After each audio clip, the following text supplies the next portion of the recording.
лучше, конечно, и время исследования немножко сокращается.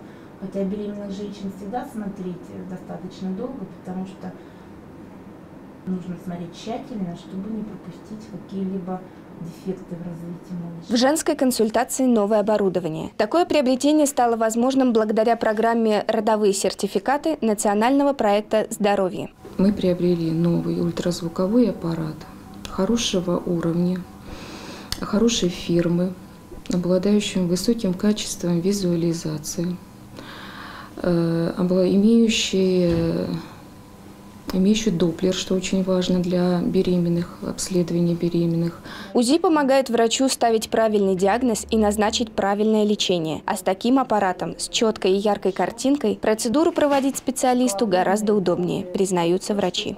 Изменилось, скорее всего, качество обследования, потому что аппарат новый, долгожданный, абсолютно другое изображение. Есть порядок программ, которые необходимы для исследования как беременных женщин, так и небеременных пациенток. Есть возможность обследования сосудов в области малого таза, что тоже очень важно, особенно в период беременности.